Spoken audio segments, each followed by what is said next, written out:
আসসালামু আলাইকুম ওয়া রাহমাতুল্লাহি ওয়া বারাকাতুহু। শবে বরাতের রাত্রিতে যে আমলগুলো করলে আল্লাহ রাব্বুল আলামিন আপনার মনের আশা আকাঙ্ক্ষা তামান্নাগুলো পূরণ করবেন, এই আমলগুলো করে আমরা সবাই যার যার মনের আশা আকাঙ্ক্ষা, অনেকেই আমরা আছি অভাবগ্রস্ত, আমরা যারা অভাবগ্রস্ত আছি আমরা সবাই চাই আল্লাহ তাআলা আমার অভাব অনটনগুলো দূর করে দিক। অনেকে আমরা গুনাহগার আছি, পাপী তাপী আছি, অনেকের মনের ভিতরে আরও অনেক নানান প্রকারের আশা আকাঙ্ক্ষা আছে। তো এই আমলগুলো করে আল্লাহ তাআলার কাছে আপনি যা দরকার, যা চাওয়া লাগবে চাবেন, আল্লাহ রাব্বুল আলামিন দেওয়ার জন্য প্রথম আকাশে এসে আল্লাহ তাআলা ডাকেন।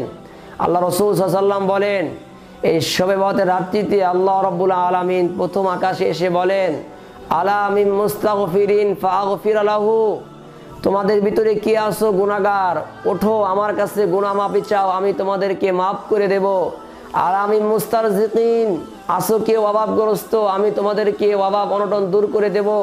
আলা কাজা আলা কাজা, এরকম এক একটি নাম ধরে ধরে, কে আসো গুনাহগার, তুমি আমার কাছে গুনাহ মাফি চাও, আমি তোমার গুনাহ মাফ করে দেব।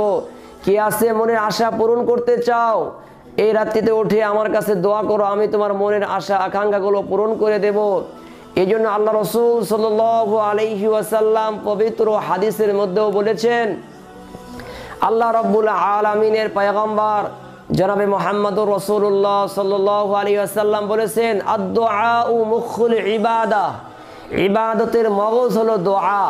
আর আল্লাহ তাআলা পবিত্র কোরআনুল কারীমের ভিতরে বলেছেন, উদউনি আস্তাজিব লাকুম, বান্দা তোমরা আমার কাছে চাও, আমি তোমার আশা চাওয়া আকাঙ্ক্ষাগুলো পূরণ করে দেব।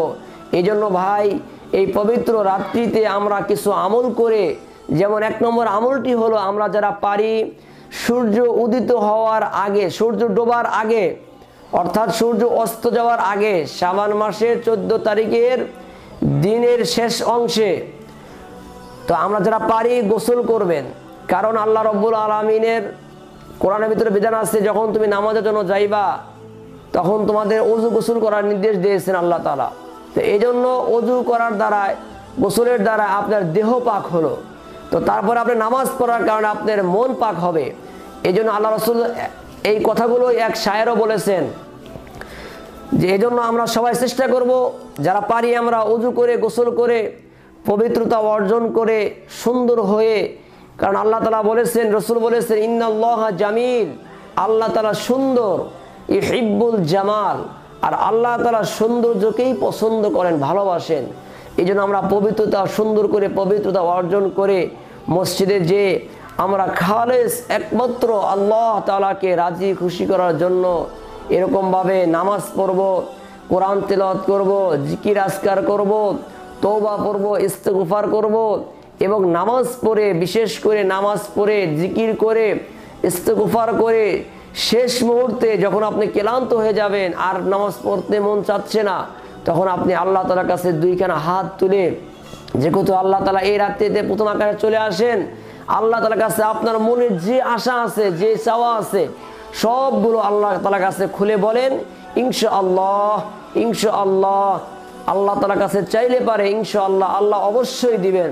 কারণ আল্লাহ তাআলার কাছে চাইলে পারে আল্লাহ রাব্বুল আলামিন খুশি হয়, আর মানুষের কাছে চাইলে পারে মানুষ হয় বেজার। এই জন্য আমরা আল্লাহ তাআলার কাছে নফল নামাজ পড়ে, জিকির করে, ইস্তেগফার করে, তওবা করে, আমরা যা মনে আশা আছে আমরা আল্লাহ তাআলার কাছে বলবো, ইনশাআল্লাহ আল্লাহ তাআলা অবশ্যই আমাদের আশা আকাঙ্ক্ষাগুলো পূরণ করে দিবেন।